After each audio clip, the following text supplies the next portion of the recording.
नमस्कार। मौजूदगी भी वार्ड नंबर 62 में है और यहाँ से आम आदमी पार्टी के शहीद राजीव पांडे जो वार्ड है, यहाँ से वार्ड क्रमांक 62 से समीर भैया हैं।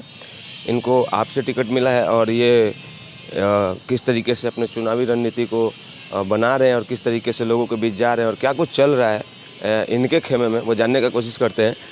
समीर भैया नमस्ते। हाँ नमस्कार भाई।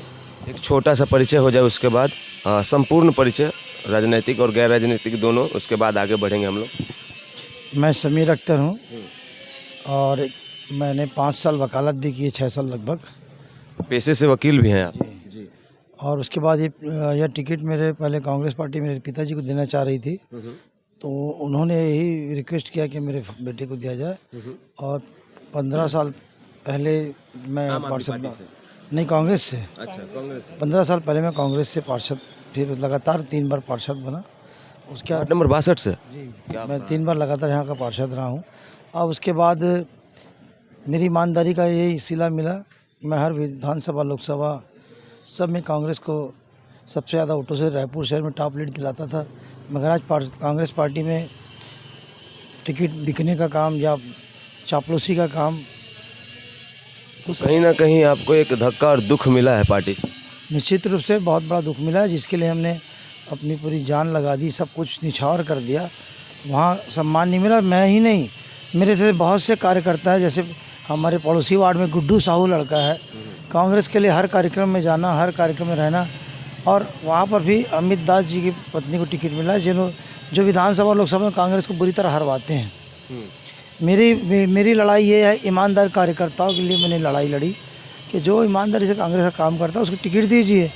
नहीं दिया कोई दिक्कत नहीं, तो ऐसे लोगों को अगर आप टिकट देंगे तो कांग्रेस फिर तो निश्चित रूप से आ रहेगी। यहाँ पर जैसे कि मैं आम आदमी ये कहना चाहते हैं समीर भैया कि टिकटों का बिकना, मतलब ये चीज़ कांग्रेस में भी शुरू हो गया और पार्षद का टिकट काम के आधार पर नहीं, मनी के आधार पर डिस्ट्रीब्यूट किया जा रहा है। सीधा सा प्रमाण है, कांग्रेस पार्टी विधानसभा में 1000-1500 से जीतना बड़ा सवाल है समीर भैया कि इतने लंबे समय से आप जीतते हैं, आपका एक रेपुटेशन है।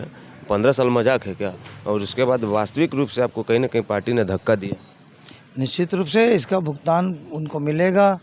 आम आदमी पार्टी यहाँ बहुत तेज़ी से आगे बढ़ रही है और आसपास के वार्डों में भी जहाँ बेईमान कांग्रेस के नेता हैं उनको वहाँ की जनता हराएगी। जैसे संतोषी नगर में निश्चित रूप से इस बार गुड्डू साहब नई आबादी और नए जो वोटर आईडी धारक हैं उनको आप बताइए कि समीर भैया ने 15 साल में क्या योगदान दिया, वार्ड में क्या बनाया। कुछ तो ऐसा ज़रूर होगा जो स्पेशल किया होगा वार्ड के लिए। समीर भैया द्वारा किया गया कार्य क्या है? देखिए, मेरा नाम ही मेरी पहचान है। सबसे बड़ा काम तो मैंने भाईचारा का किया। आज हमारे बीच में किसी प्रकार के भेदभाव जात पात नहीं है, सब एक दूसरे के लिए लगे हैं। जैसे मैंने अगर शीतला मंदिर का निर्माण किया तो मैंने ईदगाह का भी निर्माण किया। मैंने सबसे बड़े विवादित मामला था सरजू बांधा शमशान घाट का, उसका निपटारा करके आज शानदार सरजू बांधा शमशान घाट बनाया।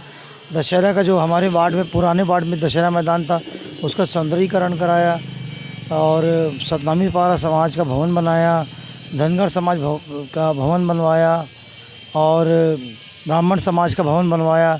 चूँकि जगह की हर वर्ग का ख्याल रखा और चूँकि जगह की उपलब्धता नहीं थी, लेकिन यहाँ छत्तीसगढ़ नगर में साहू समाज भवन के लिए यहाँ जगह की उपलब्धता है। जैसे ही पार्षद बनूंगा पहले ही वर्ष में वो भवन को बनाऊंगा।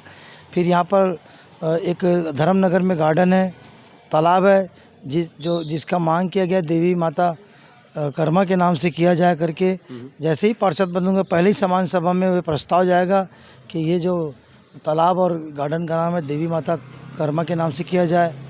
तो ये जो चीज़ें जो जनता की मांग है, जो विशेष वर्ग की मांग है, जहाँ पर जिसकी बहुलता है उसका सम्मान होना आवश्यक है। पिछली बार कौन जीत के आए थे?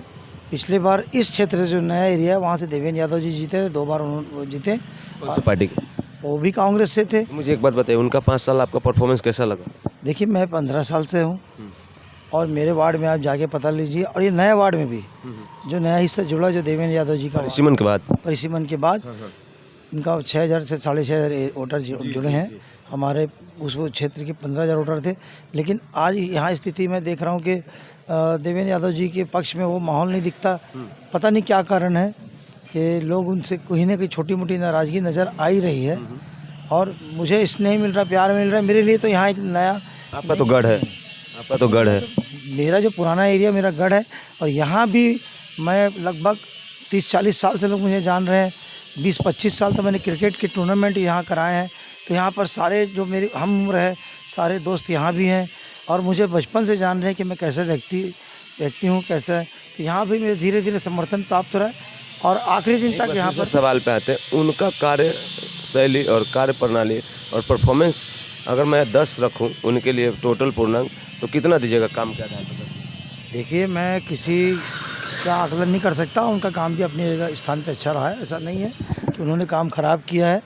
लेकिन जनता है, मैं क्या बोलूं, जनता है, जनता ही जवाब देगी। जनता अब के बार आपका मुख्य ऐसा कौन सा 3 कार्य होगा जो समीर भैया चाहेंगे कि मैं अगर जीत के आता हूं तो सबसे पहले उसको प्रथम स्थान में इम्प्लीमेंट में लागू करेंगे? पहला तो है कि 24/7 यानी 24 घंटे पानी की पाइपलाइन। जहाँ तक मैंने संजय नगर में पूरी पाइपलाइन बिछा दी है, छत्तीसगढ़ नगर में शायद यहाँ पाइपलाइन नहीं बिछी है। तो पाइपलाइन और पानी की व्यवस्था, जो पानी जो है सबसे बड़ी समस्या है। और जगह जगह पे जहाँ चौक चौराहों पे बोर खनन करा के वहाँ पंप लगाया जाएगा, ताकि क्या होता है कि कहीं कोई छुट्टी मरनी, छोटे छोटे कार्यक्रम होते हैं जहाँ पर पानी की आवश्यकता पड़ जाती है। तो वो जो नगर निगम की मूलभूत सुविधा में सबसे पहला प्राथमिकता पानी की है, उसकी व्यवस्था की जाएगी। उसके बाद स्वच्छता में ध्यान दिया जाएगा, क्योंकि मैंने देखा कि इस एरिया में कुछ हिस्सों में थोड़े बहुत नुक्कड़ हैं। जैसे अगर आप गैस गोडाउन की तरफ जाएंगे पुराने क्षेत्र में, वहाँ पर है। राजू पांडे वार्ड में एक भी स्थान पे कहीं कोई नुक्कड़ नहीं है। जहाँ पर नुक्कड़ हुआ करता था बड़ा सा, उस स्थान में मैंने हमारा हॉस्पिटल बना दी।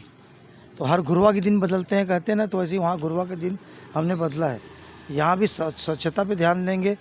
उसके अलावा यहाँ पर हर क्षेत्र में, धर्मनगर में, छत्तीसगढ़ नगर, सुभाष नगर में, सुंजरापारा में 1 से 2-3 जगह पे मेरे द्वारा मेरे प्रतिनिधि नियुक्त किए जाएंगे, जो जिनके पास पूरा अधिकार होगा पार्षद प्रतिनिधि का, ताकि वो सील साइन सारी चीज़ें ईमानदारी के साथ काम करते हुए करें, किसी जनता को कोई परेशान ना करे। और जिस तरह से संजय नगर में गरीबों ने मकान बनाया और उनको एक भी नगर निगम का नोटिस नहीं आया, कोई परेशानी नहीं हुई। मैं वहाँ कहता था कि जितने भी मकान हैं वो मेरे मकान हैं, किसी भी मकान में आप कोई भी नोटिस नहीं भेजेंगे, क्योंकि ये ज़्यादातर बुलाकी लाल पुजारी की ज़मीन है। कौन गरीब रजिस्ट्री कराएगा, कौन कैसे रहेगा? गरीब कैसे भी अपने छत बना के रह रहा है। लेकिन आने वाले समय में जिनको पट्टा मिल सकने की जगह स्थिति होगी, जहाँ शासकीय भूमि होगी, उन्हें पट्टा ज़रूर दिलाया जाएगा। और जो लोग थोड़े बहुत सक्षम हैं उन्हें किस्त के आधार पे बुलाकी लाल पुजारी की जो परिवार से किस्त के आधार पे शासकीय रेट पर उनकी ज़मीन की रजिस्ट्री कराई जाएगी, कि उनको मालिक बनाया जाएगा। क्योंकि ये समय बुलडोज़र का समय चल रहा है। कब किसी गरीब के ऊपर कौन सरकार आके बुलडोज़र चला दे, उन्हें बेघर कर दे, उससे बुलडोज़र से आप बहुत दुखी हैं? निश्चित रूप से आदमी तिनका करके अपना घर को बनाता है।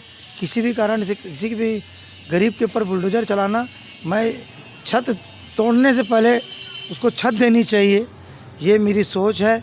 तो मैं छत्तीसगढ़ नगर, संजय नगर जितने भी मकानों की अगर रजिस्ट्री नहीं होगी, उनको मिनिमम शासकीय दर पे किस्तों के आधार पे उनको मालिक बनाने का प्रयास किया जाएगा। और जो शासकीय भूमि है उस पर पट्टा दिए जाने का प्रयास किया जाएगा। मैंने इंदिरा नगर में बहुत से मकानों में पट्टा दिया गया था। बहुत सारे पट्टे, चूँकि कांग्रेस की जो भूपेश बघेल की सरकार थी, उन्होंने बहुत सुस्ती अपनाई पट्टा वितरण में।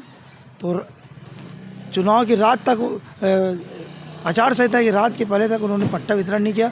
सारे कलेक्टर और तहसीलदार के पास पट्टे पड़े हुए हैं। लेकिन अब मैं आम आदमी पार्टी के सदस्य हूँ, अब भारतीय जनता पार्टी पे दबाव बनाऊँगा, कांग्रेस पे दबाव बनाऊँगा। हर हाल पे आम जनता को पट्टा मिलना चाहिए, उसको मालिकाना हक मिलना चाहिए। इस पर मैं पहला काम करूँगा। बहुत बढ़िया। अब मुझे ये बताइए, आपके वार्ड में मतदाताओं की संख्या कितनी होगी जिस वार्ड से आप लड़ रहे हैं? इस वार्ड में 21,876 कितना % वोटिंग होता है समीर भैया? ये मान के चलिए 65% वोटिंग होता है। समीर भैया अपने आप को कहाँ पाते हैं? आपके थैले में, झोले में, बस्ते में कितना % आप ग्रैब कर पाइएगा समीर भैया? कुछ अंदाज़ा, जो आपका जो इतिहास है और जो आप काम कर रहे हो, जो फील्ड वर्क कर रहे हो, उसके बेसिस पे आप अंदाज़ा लगा सकते? मैं किसी तरह की कोई बड़ी बात करना नहीं चाहता।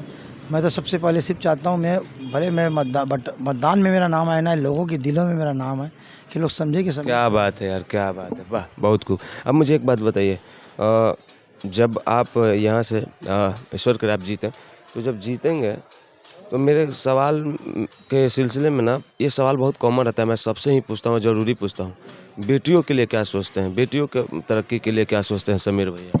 देखिए, बेटियों की तरक्की के लिए सबसे पहले है शिक्षा।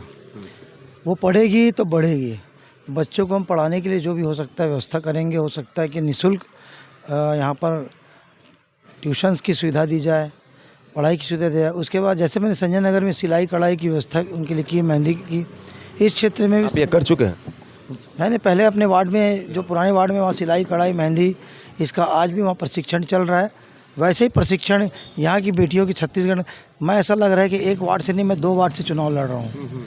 वहाँ मैंने व्यवस्था दे दी है, वही व्यवस्थाओं को मैं यहाँ करूँगा। वहाँ मैंने मौत मट्टी के लिए फ्रीजर की व्यवस्था करके रखी है कि कोई भी व्यक्ति की अगर डेथ होती है तो उसके घर में तुरंत फ्रीजर पहुँचा दिया जाए। वही व्यवस्था मैं यहाँ करूँगा। वहाँ के शमशान घाट में फ्रीजर है, वहाँ पर एक जज्बा फाउंडेशन का नाम है, वहाँ फ्रीजर है। वैसे ही यहाँ पर मैं एक संस्था बनाऊँगा जो कफन दफन मौत मट्टी का काम करें। उसके लिए जो सबसे पहले तो जो निगम से सहायता होगी, फ्रीजर की, भवन की, वो व्यवस्था कराऊंगा। क्योंकि आदमी का सबसे जो समय कठिन समय होता है वो उसका दुख का समय होता है। उस परिवार में सांत्वना का समय होता है कि अगर बॉडी को रखना है तो कम से कम उसके लिए फ्रीजर रहे, उसका कफन दफन हो जाए। नगर निगम से तो लकड़ी की व्यवस्था होती है, लेकिन बहुत से ऐसे गरीब परिवार होते हैं, नगर निगम की जो लकड़ी की व्यवस्था होती है वो महीनों के बाद मिलती है। हम ऐसी संस्था बनाएंगे कि कोई गरीब परिवार की कोई डेथ होती है तो तुरंत उनको लकड़ी की व्यवस्था कर दी जाए, ताकि वो आराम से ऐसे दुख की घड़ी में आराम से अपने काम को कर लें। और एक सांत्वना के रूप में हम ये काम करेंगे। बहुत बढ़िया, ये बहुत बड़ा बात है और एक दिलेरी भी है इसमें कहीं ना कहीं। वार्ड की जनता से क्या अपील करना चाहेंगे, क्या कहना चाहेंगे? मैं अपनी वार्ड की 62 की जनता से अपील करूंगा कि जैसा मैंने पूर्व में संजय नगर में कार्य किया है, वहाँ पर मैंने सर्वधर्म के लिए कार्य किया है और मेरा नारा भी है हिंदू मुस्लिम सिख ईसाई, मैं हूँ सबका भाई। तो वही मेरी सोच के साथ यहाँ भी वही काम करूँगा। सबके अपने एक समान दर्जा दूँगा, सबके लिए हर वो काम करूँगा जो उनकी तकलीफ़ों में हो। बेसिक जितने काम हैं, किसी भी काम में किसी तरह का कोई चार्ज किसी से नहीं लिया जाएगा, सब काम निःशुल्क होगा। और जो छत्तीसगढ़ नगर, धर्मनगर, सुंजरापारा, सुभाष नगर की जनता अगर मेरे बारे में ज़्यादा जानना चाहती है तो 2 कदम में सिर्फ रोड क्रॉस करके आप संजय नगर चले जाएं, आपको समीर भाई क्या है वहाँ समझ आ जाएगा। वैसे यहाँ की जनता को भी समझ में आ जाएगा और निश्चित रूप से जो दुख दर्द आप लोगों ने अब तक यहाँ सहा है उसके लिए मैं एक मरहम बन कर के यहाँ रहूँगा। धन्यवाद। जय हिंद, जय भारत, जय छत्तीसगढ़। देखिए कितने बड़ा बात है, जो मेन मुद्दा है ना वो सबको बखूबी रखा है। जो सबसे अच्छा क्या लगा कि ये बोलते हैं कि भले किस्त में पैसा दे के उबरा जाए, लेकिन किसी को मालिक बनाना का सोच बहुत बड़ी बात होती है। और दूसरा सबसे इम्पोर्टेंट चीज़ कि एक इनका इतिहास रहा है और 3-3 बार के पार्षद होना कोई मजाक नहीं है, तो कहीं ना कहीं इनके झोले में एक्सपीरियंस भी है। और वार्ड की जनता को मैं बोलना चाहता हूँ कि फिर से रिपीट कर देता हूँ, आम आदमी पार्टी के पार्षद पद के लिए ये नामित हुए हैं। शहीद राजीव पांडे वार्ड क्रमांक 62 से ये खड़े हैं, समीर भैया जी, और ये शुभांगी तिवारी जी जो कि आप महापौर प्रत्याशी उनके सिपाही हैं। और ये आपने इनकी बातों को सुना और एक एक चीज़ के बारे में मैंने पूछा कि सर जीतेंगे तो उसके बाद आपका पहला काम क्या होगा, तो उनके बारे में बताया। तो हम आपसे चुनाव के दौरान और भी जुड़ते रहेंगे समीर भैया, और इसी कामना के साथ इस संस्करण में आपसे विदा लेते हैं। और कुछ है तो कह दीजिए, बाकी सब तो आपने कह ही दिया है। तो फाइनली हम कहीं और मिलेंगे और दोबारा इनके किसी भी कार्यक्रम जनसभा को दिखाने की कोशिश करेंगे। जय हिंद। आप सबसे निवेदन है कि मेरा निशान अब झाड़ू है, झाड़ू छाप पर बटन दबाकर 3 नंबर की बटन दबाकर 11 फरवरी को मतदान करें। धन्यवाद। जय हिंद, छत्तीसगढ़िया सबले बढ़िया। धन्यवाद।